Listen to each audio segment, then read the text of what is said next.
Karibu mpendwa msikilizaji na mfuatiliaji wa St. Gaspar Media katika kipindi cha tafakari ya injili ya siku. Leo Jumamosi, juma la 14, kipindi cha kawaida, mwaka A wa kanisa. Masomo ya leo, somo la kwanza linatoka katika kitabu cha nabii Isaya, sura ya 6 aya ya kwanza hadi aya ya 8. Na somo la injili kutoka mwinjili Mathayo, sura ya 10 aya 24 hadi aya ya 33. Karibu tusikilize injili. Somo la injili lilivyoandikwa na Mathayo. Yesu aliwafundisha mitume wake, mwanafunzi hampiti mwalimu wake, wala mtumwa hampiti bwana wake. Yamtosha mwanafunzi kuwa kama mwalimu wake, na mtumwa kuwa kama bwana wake. Ikiwa wamemwita mwenye nyumba Beelzebuli, je, si zaidi wale walio wa nyumbani mwake? Basi msiwaogope, kwa maana hakuna neno lililositirika ambalo halitafunuliwa, wala lililofichwa ambalo halitajulikana. Niwaambialo ninyi katika giza, lisemeni katika nuru, na msikialo kwa siri, lihubilini juu ya nyumba. Msiwaogope wauao mwili, wasiweze kuiua na roho. Afadhali mwogopeni yule awezaye kuangamiza mwili na roho pia katika jehanamu. Je, mashomoro wawili hawauzwi kwa senti moja? Wala hata mmoja haanguki chini asipojua Baba yenu. Lakini ninyi hata nywele za vichwa vyenu vimehesabiwa zote. Msiogope basi, bora ninyi kuliko mashomoro wengi. Basi kila mtu atakayenikiri mbele ya watu, nami nitamkiri mbele za Baba yangu aliye mbinguni. Bali mtu yeyote atakayenikana mbele ya watu, nami nitamkana mbele za Baba yangu aliye mbinguni. Neno la Bwana. Sifa kwako Kristo. Musihofie, musiwe na shaka, musiogope. Katika maisha yetu ya kila siku, wanadamu tunakumbwa na hali ya mashaka, hali ya kuogopa, hali ya kuhofia uhalisia wa maisha ambao ni lazima uwepo, lazima utamalaki kwa wakati fulani tu ndani ya maisha yetu ya kila siku. Mfano, hofu ya kuamua ama kuthubutu kuanza upya katika maisha, pale tunapogundua dosari ya ukosefu wa ukweli katika maisha yanayompendeza Mungu. Huu ni utamu wa dhambi. Hofu ya kusimamia, kufundisha, kuishi ukweli, haki, amani na uwajibikaji, kila mmoja wetu katika nafasi yake. Mathalani, kiongozi wa dini, kiongozi wa umma, kiongozi wa taasisi binafsi, kiongozi wa familia, baba au mama, kaka au dada, na watoto pia. Hofu ya kutendwa ama kusalitiwa katika maisha ya ndoa. Hofu katika biashara zetu. Hofu katika siasa za kimataifa na kitaifa ama siasa za kidunia.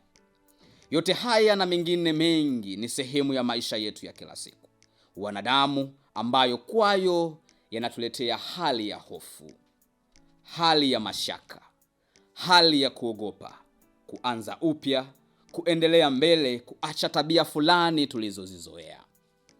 Kristo leo anatuambia na anawaambia mitume pia ama wanafunzi wake, musiwe na hofu kwa sababu yao, musiwaogope, kwa hiyo musiogope.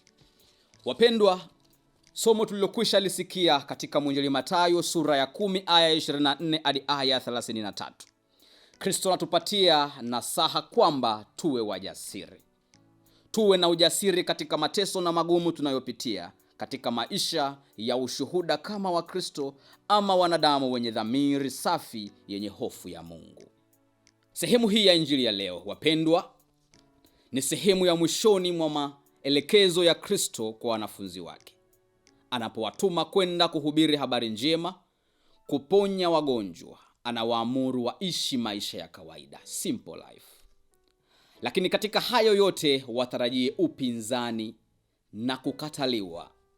Lakini Bwana wetu Yesu Kristo anawatia moyo mitume kwamba wabaki imara, wasitetereke kwa sababu ya upinzani huo na kukataliwa huko. Ni mara tatu katika somo la Injili tulilokwisha lisikia kutoka mwinjili Mathayo sura ya 10 aya 24 hadi aya 33. Kristo anawaambia mitume, musiogope. Ama musiwaogope. Musiwe na hofu. Leo Kristo anatuambia mimi na wewe mpendwa, pia kwamba tusiogope. Tusiwaogope, tusiwe na hofu. Tunaposoma Injili ya Mathayo sura ya 10 aya ya 26, aya ya 28 na aya ya 31. Kwa sababu tuna hakika tutashinda, tutafanikiwa katika yale mazuri tunayoyafanya, licha ya upinzani, licha ya ugumu, licha ya kukataliwa tunakokutana nako na ambao tutakutana nao. Musiogope. Kristo anatupatia sababu tatu kwa nini mitume wake na sisi leo wapendwa hatupaswi kuogopa. Sababu ya kwanza, utume waliopewa utafanikiwa kadiri ya mpango na mapenzi ya Mwenyezi Mungu, na upinzani kwao mitume na tusisi pia hautafanikiwa, kwa sababu Mungu atafichua mipango yao mibaya na matendo yao ya giza ama dhambi. Tunaposoma Injili ya Mathayo sura ya 10 aya 27. Lakini pia waraka wa kwanza wa mtume Paulo kwa Korinto sura ya 4 aya ya 5. Sababu ya pili ambayo Bwana wetu Yesu Kristo anatuambia kwa nini tusiogope ni kwa sababu adui yetu, upinzani wetu hauna uwezo zaidi ya Mungu. Adui au upinzani utashindwa. Kukataliwa kutapita. Magumu yote yatapita. Tubaki imara, tusiogope. Injili ya Mathayo sura ya 10 aya ya 28. Msiogope hao wauao mwili, lakini hawawezi kuua roho. Adui hana nguvu zaidi ya Mungu anayetupenda na kututuma. Sababu ya tatu ambayo Bwana wetu Yesu Kristo anatuambia kwa nini tusiogope katika maisha yetu ya kila siku ni hii: upendo na ulinzi wa kimungu kwa viumbe wake ni mshindi. Ushindi wa wakati wote. Haujawahi kushindwa. Kristo anatuambia sisi ni muhimu zaidi ya hao ndege wauzwao. Tunaposoma Injili ya Mathayo sura ya 10 aya ya 29. Mungu anawatunza ndege hao na anaijua idadi hadi ya nywele zetu kichwani. Atatutunza, atatulinda. Tunaposoma Injili ya Mathayo sura ya 10 aya ya 30 na aya ya 31.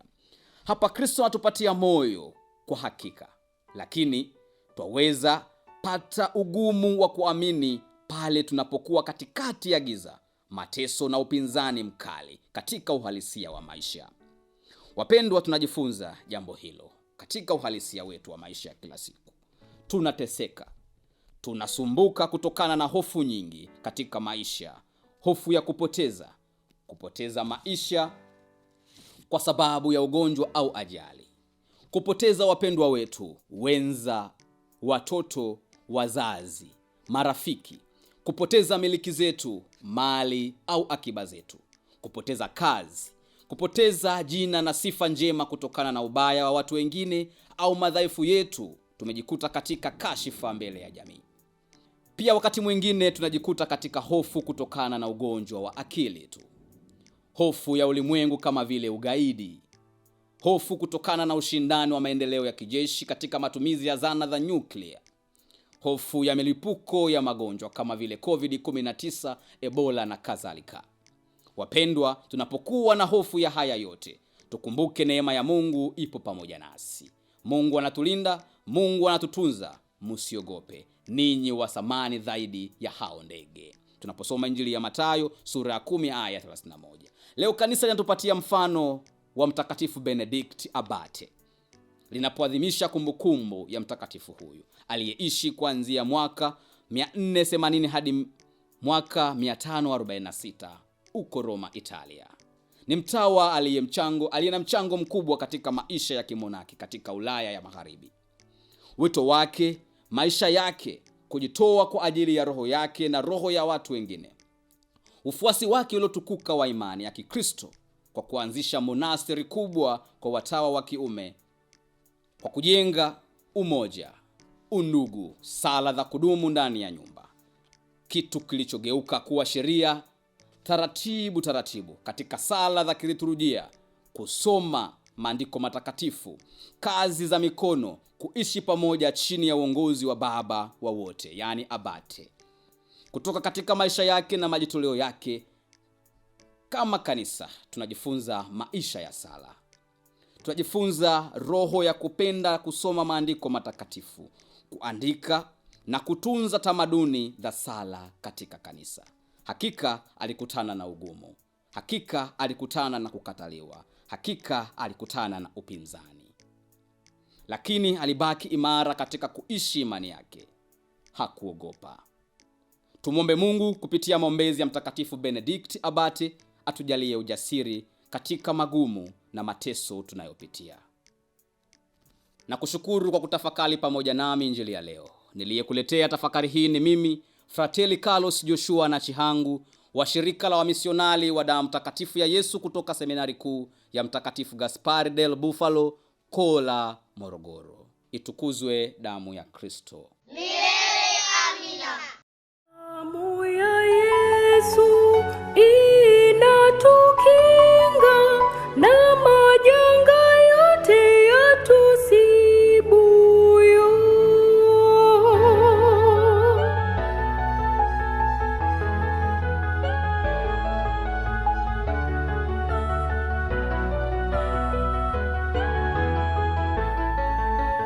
Damu ya Yesu ni damu takatifu.